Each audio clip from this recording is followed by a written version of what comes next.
आज हम अपनी प्रश्नावली 2.2 शुरू करने जा रहे हैं। वीडियो अच्छी लगे तो वीडियो को लाइक कर दें और चैनल को सब्सक्राइब कर दें। हम प्रश्नावली पे जाने से पहले एक उदाहरण समझते हैं। इसके शून्यक और गुणांकों में संबंध समझते हैं। इसके शून्यक कैसे निकालेंगे वो समझते हैं, उसके गुणांक। तो शून्यक निकालते हैं सबसे पहले। तो शून्यक निकालने के लिए एक जी क्या है आपकी द्विघात समीकरण। द्विघात क्यों है? क्योंकि इस पे ज्यादा से ज्यादा घात क्या है? 2 है। तो द्विघात समीकरण है जी आपकी। तो अब आप इसको क्या करते हैं? हल करते हैं। यदि द्विघात बहुपद है, सॉरी, तो इसके अपन के बहुपद अपन निकालते हैं। तो कैसे निकालेंगे? इसको विखंडन विधि से निकालते हैं। 7x, अब x स्क्वायर का गुणा 10 में होगा तो 10x स्क्वायर हो जाएगा। तो अब 7x का ऐसा अपन को विखंड करना है कि उनका गुणा करने पर 10x स्क्वायर मिले। तो यदि हम क्या लिखते हैं? 5x प्लस 2x, 5 और 2 में 5 में 2 जोड़ेंगे तो 7 आएगा, 5 दूनी 10 और x स्क्वायर मिल जाएगा। तो अपन का ऐसा निकल आएगा। तो इसको अपन क्या ले लेंगे? इसमें से x कॉमन, x प्लस 5 यहाँ बचेगा। इसके बाद हमने क्या किया? आपका यहाँ से 2 कॉमन ले लिया। क्या बचा आपका? x plus 5। तो इसके 2 शून्यक प्राप्त होते हैं आपको, x प्लस 5 और x प्लस 2। अब इसके आगे हम क्या लिखते हैं? इसके आगे हम लिखेंगे इस x square plus 7x plus 10 का मान 0 है। 0 कब है? 0 है।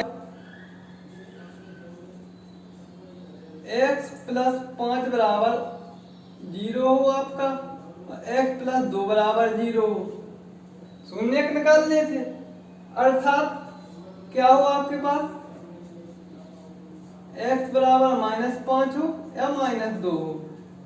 तो यहाँ लिख देंगे x square plus 7x plus 10 के शून्यक क्या निकले आपके? -5 निकला और -2 निकला के शून्य। यदि हम इसमें -5 मान लगाए तो इसका मान हमें 0 मिलेगा। अब ये तो इसके शून्यक निकल आया, आपको समझ में आया हो। अब इसके आगे हम इसके गुणांक और शून्यक में संबंध बताना है। तो शून्यंकों का योग, इसके बाद अपन यहाँ बगल में लेते हैं, देखते हैं। शून्यंकों का योग बराबर -x का गुणांक, -x का गुणांक, x का गुणांक। यहाँ गुणांक ठीक से नहीं लग पा रहा है, बटे में x स्क्वायर का गुणांक, गुणा किया होगा अंक।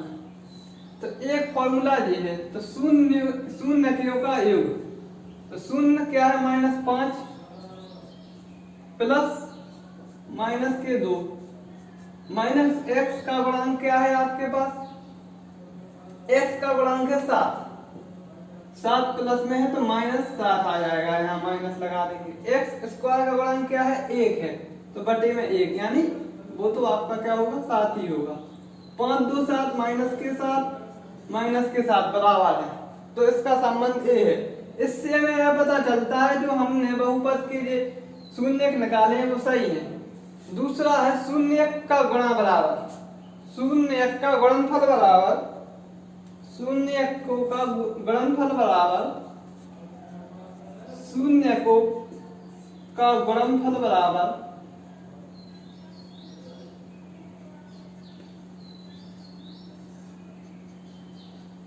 शून्यकों का गुणनफल बराबर अचर पद बटे में x स्क्वायर का गुणांक, अचर पद बटे में x स्क्वायर का गुणांक। गुणांक यानी गुणा किया हुआ अंक, सिंपल सी बात है। तो शून्य क्यों का गुणनफल यानी गुणा -5 गुणे -2। अचर पद क्या है आपके पास 10 है, x स्क्वायर का गुणांक क्या है 1 है। तो यहाँ आपको क्या प्राप्त होता है, माइनस से माइनस प्लस, 5 दूनी 10, 10 बराबर 10। तो आपको जो दो फॉर्मूला याद रखने हैं जो हमें आगे काम आएंगे बहुपद को निकालने में। आपको आपके पास सिर्फ क्या दिया जाएगा, अल्फा बीटा गामा का प्रयोग करके आपको ऐसी एक बहुपद निकालनी होगी। तो उसको अपन आगे देखते हैं। यदि आपको ये समझ में आया हो तो वीडियो को लाइक जरूर करें। दोस्तों अब अपन एक और इसका एग्जाम्पल समझते हैं। उसमें लिखा है कि एक द्विघात बहुपद ज्ञात कीजिए जिसके शून्य का योग तथा गुणनफल क्रमशः -3 और 2 दिया गया है आपको। तो सबसे पहले गुणनफल ज्ञात करना है और शून्य क्या दिया गया है -3 और 2। योग का गुणनफल अपन को क्या ज्ञात करना है, बहुपद ज्ञात करना है। तो सबसे पहले आप इसके गुणांक समझो और शून्यकों का में संबंध समझो। गुणांक और शून्यकों में संबंध क्या है। तो सबसे पहले अपन समझते हैं द्विघात के लिए, द्विघात बहुपद के लिए। अब गुणांक क्या कहलाते हैं, जैसे x है और jx है। तो x स्क्वायर का गुणांक क्या है a है और x का गुणांक क्या है b है, ग्रास किया हुआ अंक। अब शून्य जो हमने निकाले थे तो उनमें क्या संबंध है, तो उनमें जो संबंध है जो शून्यकों का योग होता है, शून्यकों का योग वो किसके बराबर होता है, -x का गुणांक, x का गुणांक होगा जो उसमें अपन माइनस में लेंगे। तो x का गुणांक यहाँ b है और x स्क्वायर का गुणांक, x स्क्वायर का गुणांक यहाँ क्या है a है। दूसरा संबंध गुणांक और शून्यकों में क्या है, शून्यकों का गुणनफल बराबर क्या होता है, अचर पद -c। अचर पद यानी चर और अचर के मेल को हम क्या कहते हैं, बहुपद कहते हैं। तो अचर पद जिसका मान क्या हो, निश्चित हो। c यहाँ 5 आएगा या तो 6 आएगा या 4 आएगा, निश्चित है। x स्क्वायर का गुणांक क्या है a है। तो ये अपना क्या है, शून्य और गुणांकों में संबंध है। ठीक है, अब इसका प्रयोग कर हमें क्या करना है, द्विघात को अपन क्या समझ रहे हैं, गुणांक और शून्यकों में संबंध। अब हमने माना कि ये क्या है, द्विघात समीकरण। तो द्विघात समीकरण द्विघात बहुपद के दो ही शून्यक होंगे। क्या होंगे, दो ही शून्यक। हमने माना पहला शून्यक अल्फा और दूसरा शून्यक बीटा। तो हमने लिखा अल्फा प्लस बीटा शून्यकों का योग बराबर -b/a और अल्फा गुणे बीटा बराबर c/a।